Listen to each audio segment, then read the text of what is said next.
Welcome to Let's Make Music, the show for aspiring musicians. We'll talk about all things music and music creation, from our trials and tribulations to the rewards you get from learning, producing, and experiencing all that music offers. Hey everybody, welcome. Welcome one and all.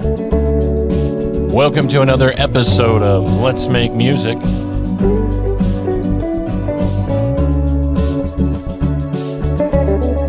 Where we're going to talk on the program about musical instruments, learning instruments, songwriting, music history, creation and collaboration, and so much more. This time on Let's Make Music, we're going to talk about setting the proper expectations in your musical journey for the instrument you're learning. That's all coming up on this episode of Let's Make Music. Stick around.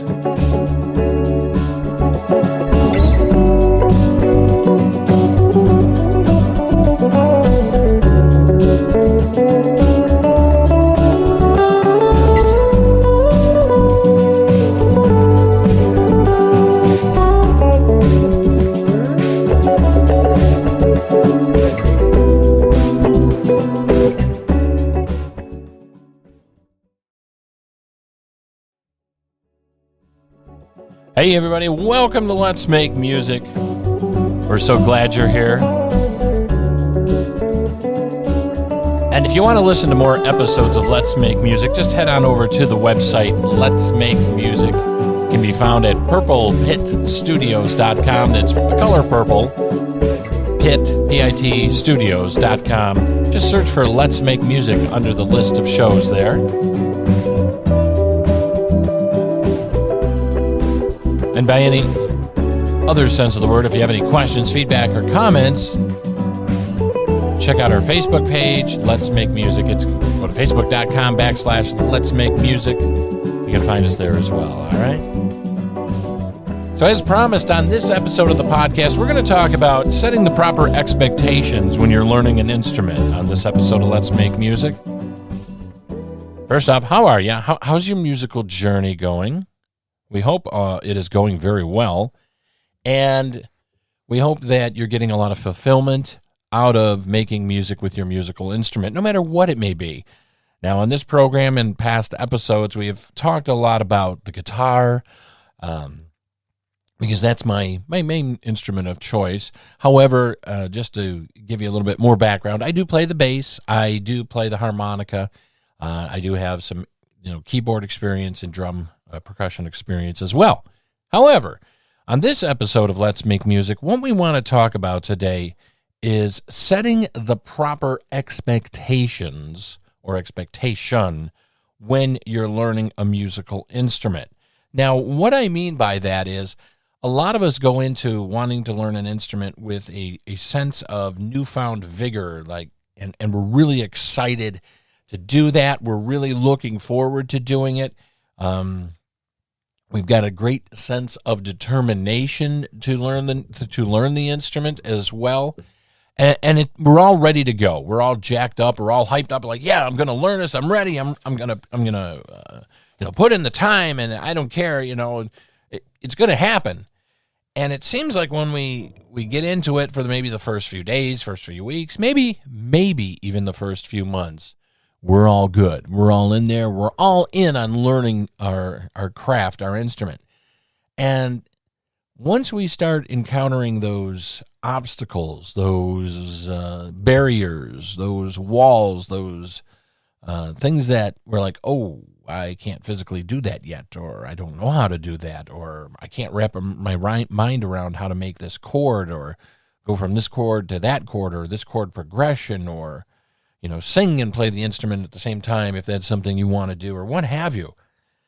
A lot of us get disappointed and frustrated, and many, statistically this is proven, many of us give up. Now, I understand that. Trust me. Been there, done that many times throughout my musical journey. There's been many times with the guitar and the bass and that I've just wanted to say, the heck with it, I'm going to sell everything and, take up computer science or something, or reading books or what have you. I get it.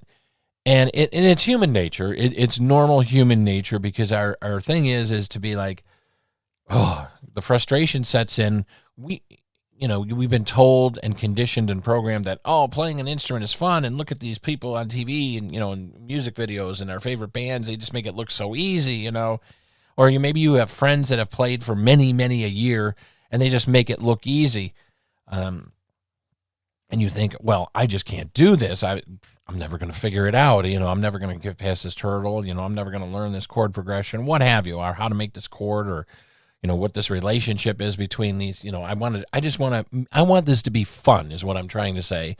And we get frustrated as human beings. And when we encounter, this ain't so fun. So now I actually got to put in an effort, and I'm like, I'm not digging this, man, no more. And we give up. That is probably the biggest thing, is how do you handle those hurdles, those obstacles, those moments of difficulty. All I can tell you is based on my personal experience and from what I've seen from others and heard from others, both personally and some YouTube mentors out there, because there are some very good people out there on YouTube that are great for motivation when it comes to not only musical instruments, but anything in life. Is anything worth doing is worth doing. That's the easiest way to say it. Now, I know that's probably a contradiction in words and in a statement. Anything worth doing is worth doing. You've got to break through that barrier. Do it when you don't want to, kind of thing. Now, no one says you have to be like a Stevie Ray Vaughan or Jimi Hendrix was, or an Eric Clapton, and spend 8 to 12 hours a day with your electric guitar, or or Billy Sheehan, where you're playing your bass, 12 hours a day, sleeping with it in the bed with you. And I mean, some of you get all invested and that's every waking moment you have that you invest. Great. I mean, if that's your thing and you can maintain that type of commitment, bravo, great. And if you're motivated and it's working for you, good for you. Many of us out here, the rest of us out here, have jobs. We go to school. Some of us go to school and have jobs, have families, other commitments. So we want the dessert before the main course, as it were. And we struggle with, okay, how do I get to the level of proficiency that you personally want to attain? And it's different, my friends. It's different for everybody. Your level of proficiency may not be mine. Mine might be set lower or higher. All right. So that's one thing to take into consideration. The other thing being is, what frustrates you may not frustrate me. So I guess the point I'm trying to make in all this here, in so many statements and words, is that you have to go through and develop for you what's going to work. Now, there's a lot of methods out there. There's a lot of advice out there that I would recommend looking into, maybe even trying some techniques, and tailor what works for you. There's no one size fits all, especially when it comes to learning or learning a skill, i.e. an instrument. Some people out there say, you got to practice an hour a day, at least 7 days a week. Or some people will say, hey, you can get by learning the guitar by just doing 10 minutes a day, every day, or 15 minutes a day, every day. Or some people say, well, just do an hour every other day. You're going to have to find what works for you. And again, there's going to be a lot of trial and error. There's going to be a lot of conquest and disappointment along the way. Let me be perfectly blunt about that.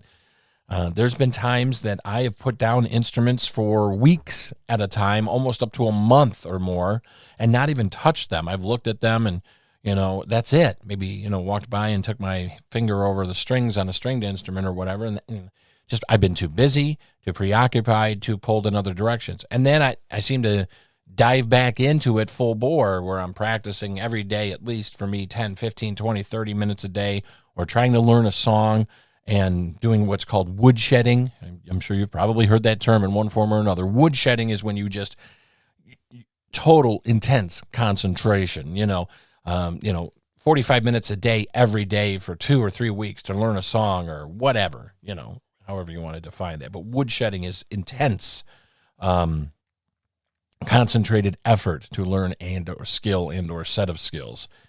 And again, the key here is to find what works for you. You have to define in the long run what works for you, and it's going to take time.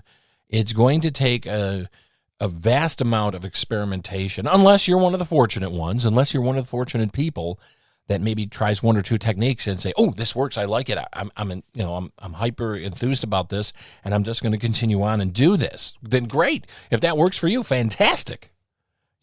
Bravo. You're lucky, and consider yourself fortunate. Who's to say now down the road that might change? But good for you, and bravo. But the key thing, I guess, I would implore or impress upon you is to determine what path is going to work for you, and don't be afraid to experiment and try new things and, have some failures. I mean, let's be honest with each other. Jimi Hendrix did not become Jimi Hendrix like he just walked over and the guitar was glowing and he picked it up and all of a sudden he was Jimi Hendrix. The man played. I mean, he played a lot. Sometimes he played a little, from what I've heard. He just bonded with the instrument, and it spoke to him, and it was his way of expressing inner feelings and what have you. As with many musicians, and that's what music is about, is expressing our inner feelings. It's not, robotic. I mean, if music was robotic and a robot could do it, then there would be no need for human beings to do it. And music is a way of communication, and how we communicate with each other in the world and the universe, if I may be so poetic, to express our desires, our feelings, and whatever they may be.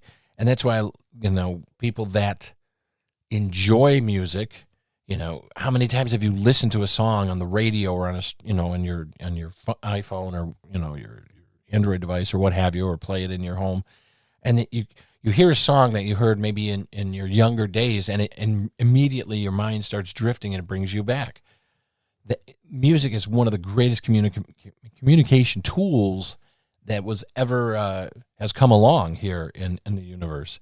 So that it's a big thing. It's a big thing. And again, those of us that want to produce, and play music, whether it's our favorite songs or we want to do our own creations of music, it's a really personal, interpersonal form of expression. It really is. And it can be so rewarding, but I must forewarn you, it can be very frustrating too, because it's like you have all these feelings and expressions you want to get out, and you want to express them musically to share them either with yourself or the world. And when you can't do that, it can be very, very, very, very frustrating. Just so you're aware, it can be very frustrating. But again, just the microphone here a little bit. Sorry if you hear any noise. It's one of those things that it's personal for everyone. The other thing is, another obstacle you may encounter, which I did and sometimes still do, but not so much anymore, is you may feel intimidated by others around you that you look at that are so much better than you. Like, you could take 2 people that have been playing, let's say, an instrument for 10 years, and one will be at this super high level, and another one will be just at a level, and still has some more to learn, because it all depends on their rate of development, their rate of acquisition of knowledge and skills and muscle memory and all those things we talk about here on Let's Make Music. And that person that's not maybe at the level, they put too much pressure on themselves and think, I should be up here at this level, and the other person, they're really only at that level, and they get disappointed and may want to frustrate themselves and may want to give up. And again, I guess at the end of the day, to surmise everything, is that you can be your own worst enemy when it comes to your musical journey. And the person that you really want to compare yourself to is you. Don't compare yourself to anyone else on your musical journey. Okay, it's okay to say, hey, I want to learn to play like Stevie Ray Vaughan or Eric Clapton or Jimi Hendrix or, Neil Peart, if you're a drummer. Or, I want to play the piano like Elton John or something.